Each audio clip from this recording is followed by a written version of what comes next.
Bismillahirrahmanirrahim. Assalamualaikum warahmatullahi wabarakatuh. Alhamdulillah. Wabihi nasta'in ala umuri dunya waddin. Asyhadu an la ilaha illallah wa la syarikalah wa asyhadu anna Muhammadan abduhu wa rasuluh.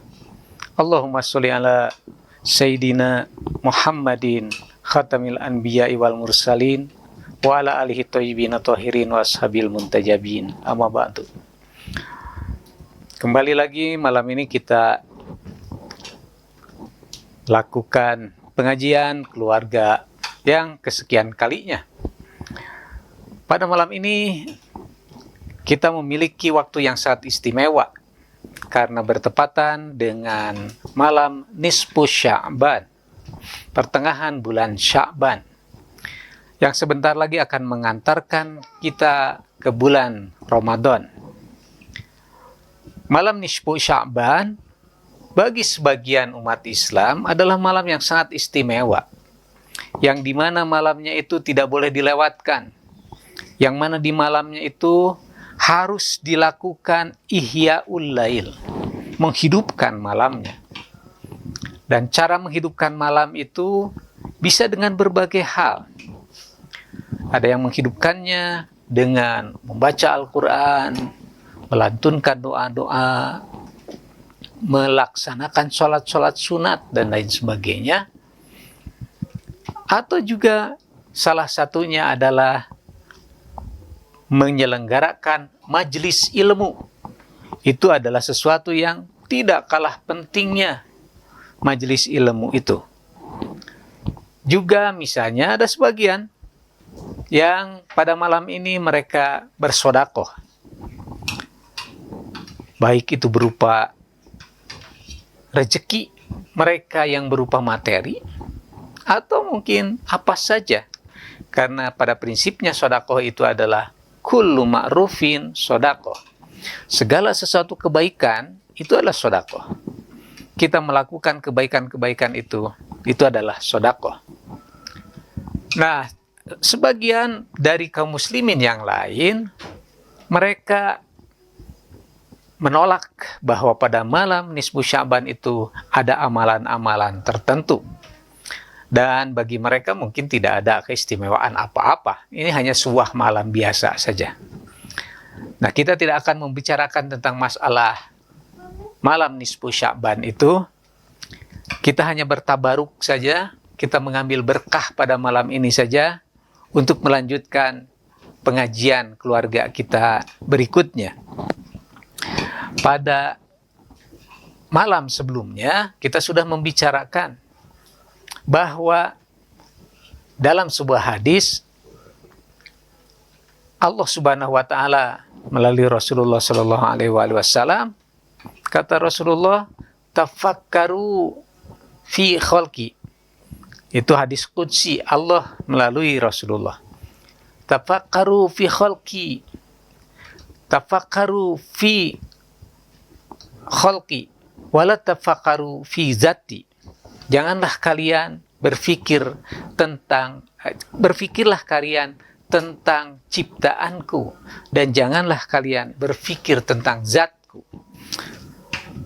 Tafakkaru fi khalqillah wala tafakkaru fi zatillah. Berfikirlah kalian tentang ciptaan Allah Subhanahu wa taala, dan jangan berfikir tentang zat Allah Subhanahu wa taala. Kemarin kita sudah membuktikan, atau saya secara pribadi, saya membuktikan bahwa untuk berpikir tentang makhluk ciptaan Allah saja, langit dan bumi serta segala isinya, itu kita tidak merasa punya kemampuan. Nah, kalau memikirkan keluasan, kebesaran ciptaan Allah Subhanahu wa taala saja kita sudah merasa lemah. Apalagi kalau kita harus berpikir tentang zat Allah Subhanahu wa taala. Nah, tetapi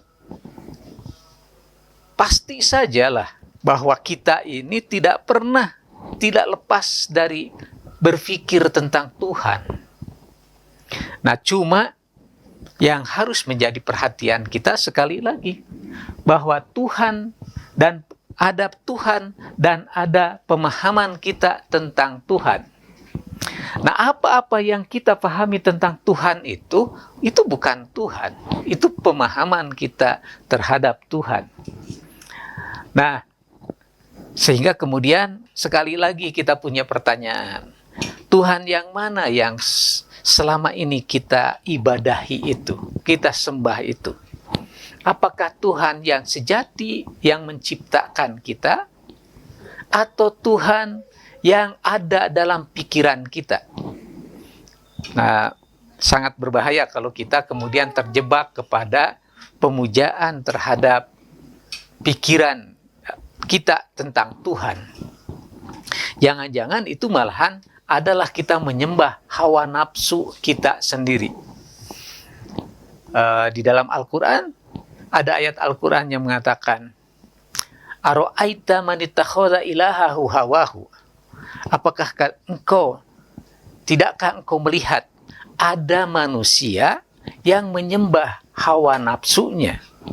Jadi kalau kita menyembah Tuhan yang ada dalam benak pikiran kita, yang kita pikirkan itu jangan-jangan kita menyembah hawa nafsu kita sendiri. Wallahu a'lam. Nah, kita lanjutkan pembicaraan kita tentang memahami Tuhan itu. Ada sebuah riwayat tentang kerendah hatian para malaikat. Dalam riwayat hadis itu, para malaikat di hadapan Allah Subhanahu wa taala, dia merendahkan diri kepada Allah Subhanahu wa taala. Para malaikat sama seperti kita, diperintahkan oleh Allah Subhanahu wa taala untuk beribadah. Para malaikat nampaknya lebih dekat kepada Allah Subhanahu wa taala ketimbang saya, ketimbang kita semua, boleh jadi.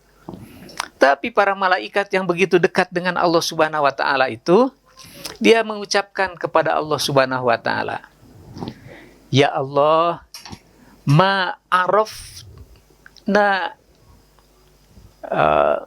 ya Allah, kami tidak bisa ma'abadna haqqa ibadika. Ya Allah, kami ini tidak bisa menyembahmu sebagaimana seharusnya engkau kami sembah. Jadi malaikat saja, dia sangat-sangat merendahkan hatinya di hadapan Allah Subhanahu wa taala. Merendahkan dirinya di hadapan Allah Subhanahu wa taala. Bahwa kata malaikat itu, Ya Allah, kami tidak bisa menyembahmu sebagaimana seharusnya engkau kami sembah. Nah, kalau para malaikat saja mereka merasa tidak bisa menyembah Allah Subhanahu wa taala sebagaimana seharusnya Allah disembah, maka mestinya kita pun lebih daripada para malaikat itu. Mengapa kita ini tidak bisa menyembah Allah Subhanahu wa taala dengan sesungguhnya? Atau kenapa saya ini tidak bisa menyembah Allah Subhanahu wa taala dengan sesungguhnya? Karena kita yakin ma'araftuka haqqa ma'rifatik. Ya Allah, aku ini tidak bisa mengenalmu sebagaimana seharusnya engkau aku kenal. Ma'araftuka haqqa ma'rifatik. Karena kita tidak bisa mengenal Allah sebagaimana Allah itu seharusnya kita kenal, maka dalam penyembahan kita kepada Allah Subhanahu wa taala pun tentu saja kita tidak akan bisa menyembah Allah dengan sempurnanya penyembahan kepada Dia. Jadi kalau kita ingin memberikan suatu bingkisan yang merupakan hadiah kasih sayang kepada seseorang, tetapi kita tidak mengenal orang yang akan kita beri bingkisan itu, yang akan kita beri hadiah itu, apa kesukaannya, apa kesenangannya, seperti apa dan lain sebagainya, tiba-tiba saja kita bawakan satu persembahan kepada dia, ternyata yang kita bawakan kepada dia adalah sesuatu yang boleh jadi tidak disukai oleh dia. Nah, oleh karena itu, ketika kita menyembah Allah Subhanahu wa Ta'ala juga, kita tidak bisa menyembah dengan sebaik-baiknya, sebenar-benarnya, dikarenakan kita juga merendahkan di hadapan Allah Subhanahu wa Ta'ala, karena kita tidak bisa mengenal Allah dengan sejatinya siapa Allah Subhanahu wa Ta'ala. Ada sebuah doa yang saya sudah terjemahkan di sini. Ada sebagian orang berdoa dengan merendahkan diri di hadapan Allah Subhanahu wa Ta'ala. Dan pada malam nisfu Sya'ban seperti ini, doa yang seperti ini, merendahkan diri di hadapan Allah Subhanahu wa Ta'ala, nampaknya sangat-sangat baik untuk kita sampaikan di hadapan Allah. Ya Allah, kami tidak bisa beribadah kepadamu dengan sebenar-benarnya mengibadahi-Mu. Ya Allah, kami tidak bisa mengenalmu sebagaimana seharusnya Engkau kami kenali. Ya Allah, kami tidak bisa bersyukur kepadamu sebagaimana seharusnya Engkau kami syukuri. Ya Allah, kami tidak bisa berzikir kepadamu sebagaimana seharusnya kami berzikir kepadamu. Kami tidak bisa memuji-Mu sebagaimana seharusnya Engkau kami puji. Kami juga tidak bisa mensucikan-Mu sebagaimana seharusnya Engkau kami sucikan. Itu kalimat-kalimat doa yang merendahkan diri kita di hadapan Allah Subhanahu wa Ta'ala. Alih-alih kita merasa sudah bisa menyembah Allah Subhanahu wa Ta'ala, jangan-jangan kita sebetulnya belum sampai kepada penyembahan ibadah kepada Allah Subhanahu wa Ta'ala dengan sebaik-baiknya. Dan tentu saja apalagi sampai kepada penyembahan yang sejati kepada Allah Subhanahu wa Ta'ala. Kita lanjutkan. Ada sebuah riwayat hadis yang lainnya. Tadi kita mengatakan bahwa kita tidak bisa mengenal Allah Subhanahu wa Ta'ala sebagaimana seharusnya, tetapi ada keharusan kita untuk mengenal Allah. Walaupun dalam ketidakmampuan kita untuk mengenalnya secara hakiki. Ada sebuah riwayat, ada seorang laki-laki datang kepada Rasulullah Shallallahu Alaihi Wasallam. Dia bertanya kepada Rasulullah, "Ya Rasulullah, ma ra'sul ilm?" Ya Rasulullah, saya menerjemahkannya di situ, ra'sul ilm itu puncak ilmu. Ra'sun itu artinya kepala sih. Tapi apa sih yang paling tepat untuk kita terjemahkan dalam bahasa Indonesia? Jadi mohon dikoreksi saja sekiranya salah.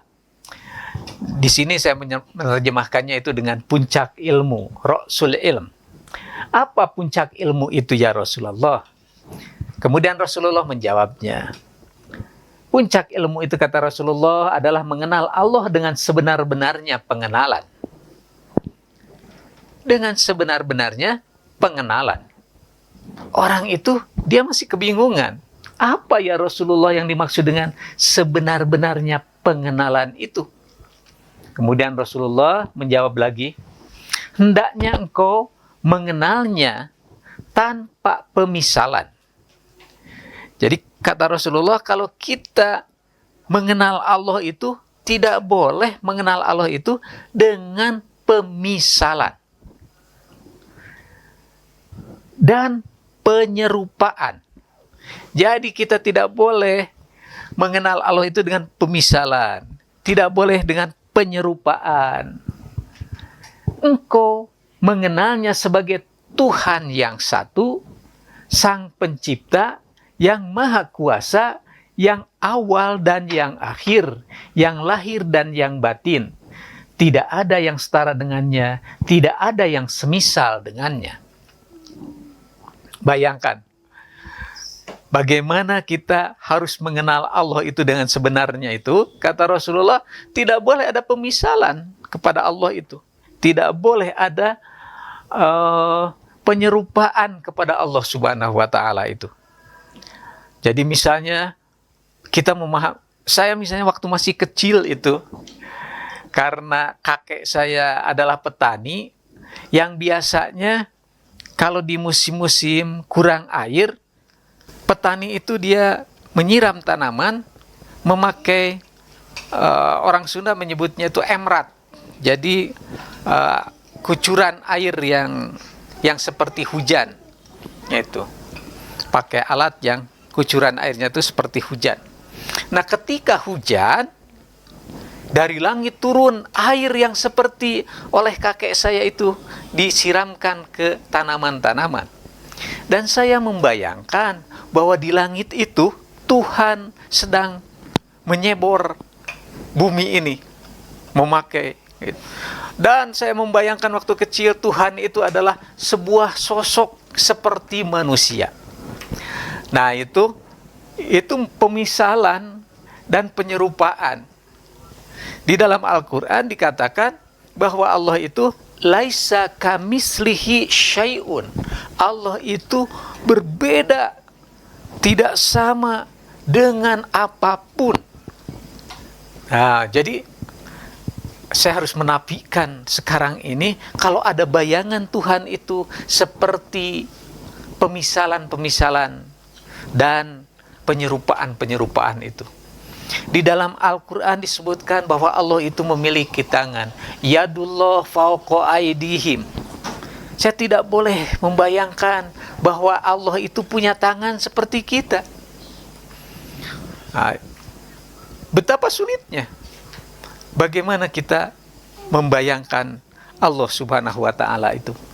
Nah, kita harus mengenal Allah Subhanahu wa Ta'ala, bahkan itu adalah puncaknya ilmu, tetapi betapa tidak mungkinnya bagi saya untuk bisa mengenal Allah Subhanahu wa Ta'ala dengan sebenar-benarnya. Nah, jadi pada ujung-ujungnya karena kita harus mengenal Allah Subhanahu wa Ta'ala, pengenalan pada Tuhan itu akan berujung pada pengenalan yang bukan Tuhan. Jadi kalau saya bisanya mencoba untuk mengenal Tuhan itu, muncullah bayangan dalam pikiran saya itu, oh Tuhan itu seperti ini dan sebagainya. Nah, ketahuilah bahwa apa yang ada dalam benak saya itu bukan Tuhan. Dan saya harus tepiskan itu. Makanya bagi saya sih makna kalimat la ilaha illallah, tidak ada Tuhan selain Allah, itu adalah berupaya menafikan Tuhan yang kita pahami. Jadi setiap kita memahami Tuhan, itu bukan Tuhan. Singkirkan la ilaha illallah, kecuali Allah Tuhan yang sejati. Kemudian kita pahami lagi Tuhan itu dengan keilmuan kita nyatakan lagi la ilah, ini bukan ilah, ini bukan Tuhan. Ini adalah Tuhan-Tuhan yang ada dalam benak kita. Tuhan itu adalah Allah Subhanahu wa Ta'ala. Nah, semakin kita berpikir tentang Tuhan, kita akan selalu bertemu dengan yang bukan Tuhan. Wah, ini mungkin agak harus berpikir rada lumayan. Jadi kalau kita berpikir tentang Tuhan, pastilah kita itu akan sampai kepada yang bukan Tuhan. Yang bukan Tuhan itu harus kita singkirkan terus-menerus. Tetapi menurut saya, pengenalan kita terhadap yang bukan Tuhan itu menjadi pintu masuk untuk mengenal Tuhan yang sebenarnya. Itu bukan Tuhan, itu bukan Tuhan, terus itu bukan Tuhan. Nah, sampailah kemudian kita merasa tidak berdaya apa-apa untuk mengenal Tuhan itu. Itu. Ya, karena kalau kita merasa sudah mengenal Tuhan, nampaknya kalau bagi saya itu adalah sebuah kesombongan. Nah, ada kaidah-kaidah yang kata para ulama, ma'rifatus syai' bididdihi. Mengenal sesuatu itu dari kebalikannya. Jadi kenapa kita diperintahkan untuk mengenal Tuhan yang ujung-ujungnya kita tidak sampai kepada pengenalan Tuhan yang sejati kita cuma sampainya gitu kepada bukan Tuhan. Nah, yang bukan Tuhan ini adalah sesuatu kebalikan dari Tuhan. Jadi ada kaidah yang mengatakan ma'rifatus syai' bididdihi. Kita mengenal sesuatu itu dari kebalikannya. Jadi kita mengenal Al-Khaliq, Sang Pencipta, dari ciptaannya. Itu. Sama seperti misalnya bagaimana kita bisa mengetahui bahwa ada malam. Kita mengetahui ada malam itu karena ada kebalikannya, yaitu siang yang terang benderang dan malam biasanya gelap gulita.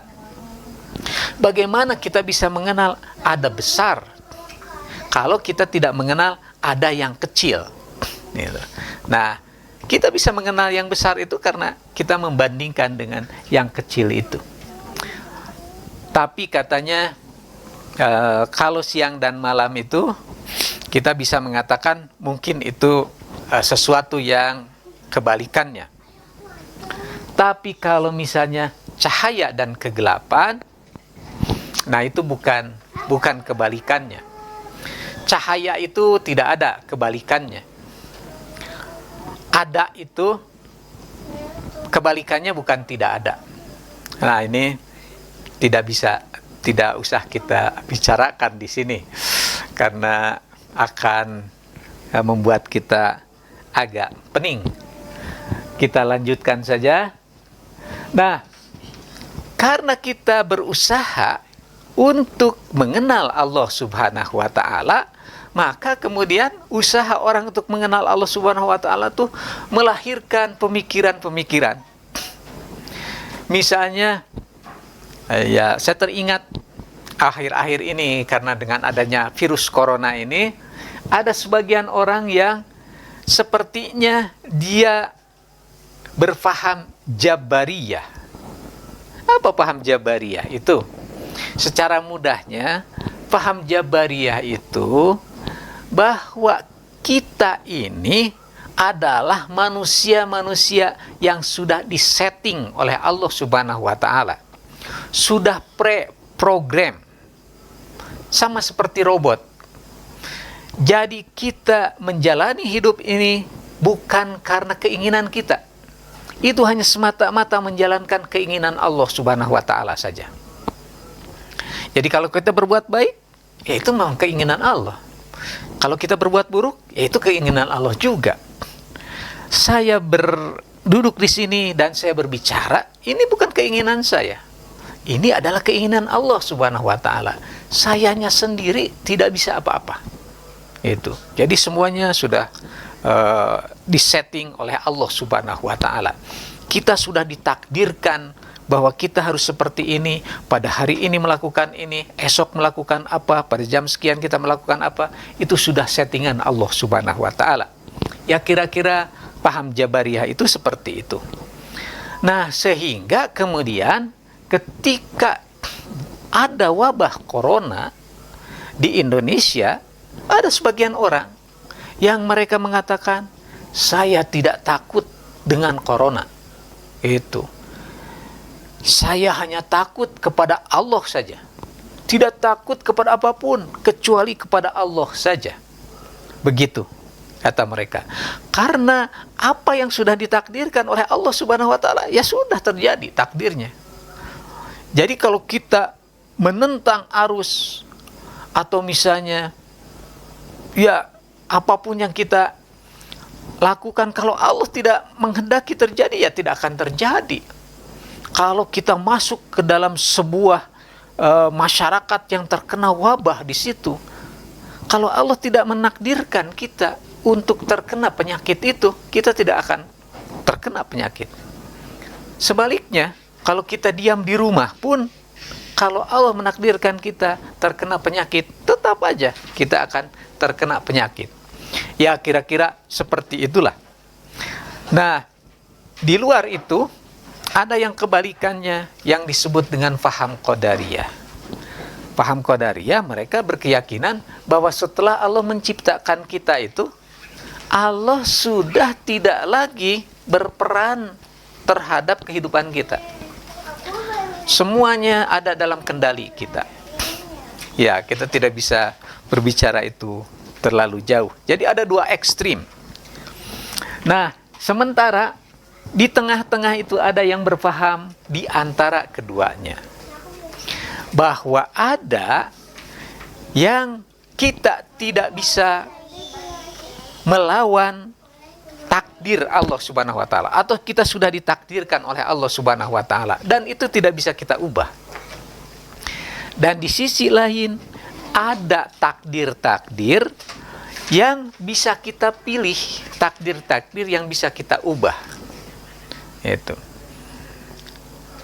Dalam filsafat Stoik misalnya ada tentang dichotomy of control. Ada dua kontrol. Yang pertama adalah sesuatu yang di luar kontrol kita. Dan yang kedua adalah sesuatu yang bisa kita kontrol, yang bisa kita kendalikan.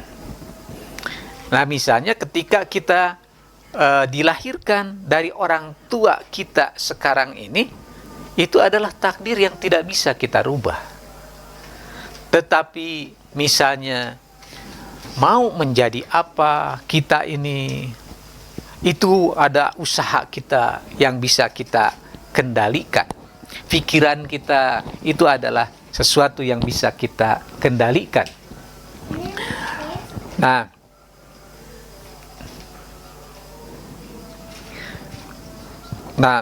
ada kemudian dari pemikiran-pemikiran itu, kata Sayyidina Ali karramallahu wajhah, kemudian akan melahirkan juga ada tipe-tipe orang-orang itu di dalam beribadah kepada Allah Subhanahu wa taala.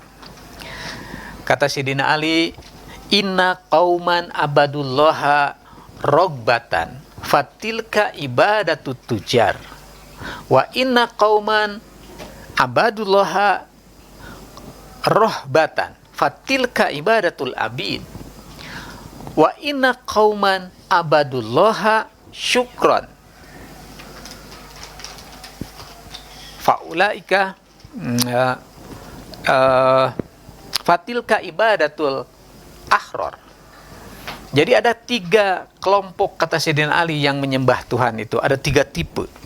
Yang satu adalah orang yang menyembah Tuhan itu karena dia ingin pahala masuk surga. Fatilka ibadatul tujar. Itu adalah ibadahnya kaum pedagang. Kaum pedagang, mereka selalu ingin keuntungan. Dalam bertransaksi itu, mereka ingin keuntungan. Nah, kita bertransaksi dengan Allah, beribadah kepada Allah itu ingin keuntungan. Fatilka ibadatut tujar. Yang kedua, kata Sayyidina Ali, ada yang beribadah kepada Allah itu karena dia rasa takutnya. Dan itu adalah ibadahnya hamba sahaya. Jadi kalau seorang hamba sahaya, dia melakukan perintah-perintah majikannya, itu bukan karena dia suka, tapi karena dia terpaksa, karena takut. Kalau dia tidak melakukannya, akan mendapatkan sanksi dari majikannya. Tapi ada ibadah yang ketiga, kata Sayyidina Ali, wa inna qauman abadullaha syukron fatilka ibadatul ahror. Ada orang yang menyembah Allah Subhanahu wa taala itu karena rasa syukurnya, dan itulah ibadahnya orang-orang yang merdeka.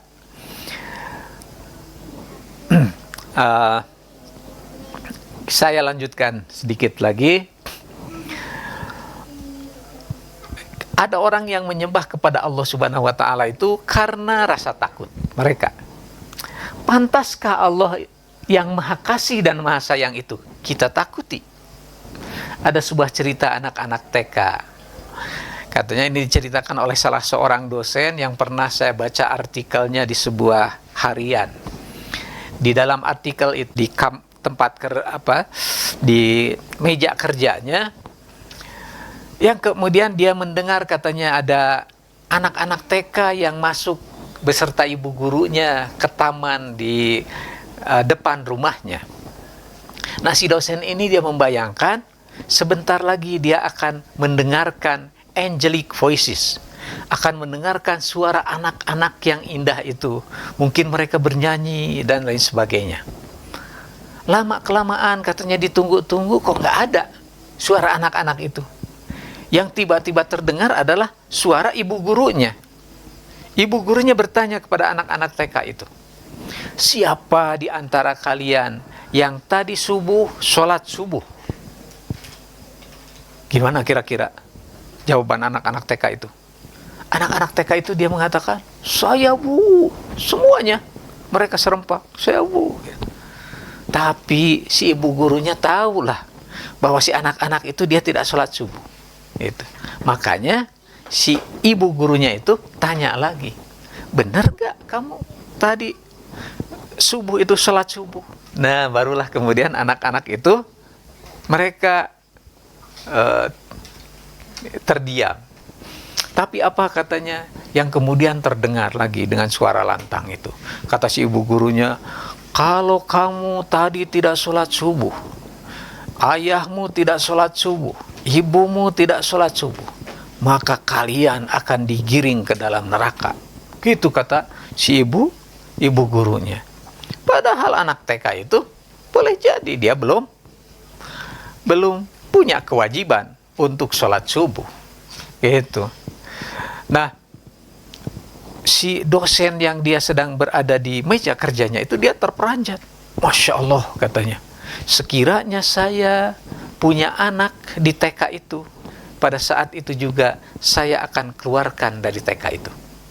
Karena si ibu guru katanya sudah memperkenalkan Tuhan yang sangat menakutkan. Itu.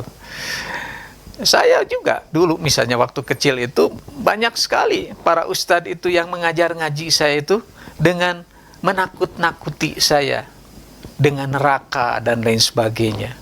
Jadi pembicaraan itu kalau tidak surga neraka, dan terlebih-lebih banyaknya itu adalah ancaman terhadap kita dalam kehidupan itu. Sehingga kita berpikir bahwa Allah itu syadidul iqab. Allah itu sangat keras siksanya itu. Tidak ada ramah-ramahnya Tuhan itu. Itu yang pernah ada dalam benak saya ketika kecil. Nah, jadi kita tidak diperkenalkan kepada Allah itu yang maha kasih dan maha sayang. Nah, padahal kalimat pertama dalam Al-Quran yang diperkenalkan kepada kita oleh Allah Subhanahu wa Ta'ala adalah kalimat Bismillahirrahmanirrahim. Allah ingin memperkenalkan sifatnya yang maha kasih dan maha sayang kepada kita semua. Ya, itu saja. Nanti kita akan sambung dengan bentuk-bentuk apakah betul Allah itu yang maha kasih dan maha sayang. Apakah Allah itu tidak pernah mengazab kita, atau apa hubungannya antara kasih sayang dan azab atau bala atau ujian yang sedang kita alami sekarang ini? Apakah itu datang dari kasih sayang Allah atau datang dari kemarahan Allah Subhanahu wa Ta'ala? Mungkin nanti kita akan bicarakan pada pertemuan yang akan datang. Wa ma taufiqi illa billah, alaihi tawakkaltu wa ilaihi unib. Assalamualaikum warahmatullahi wabarakatuh.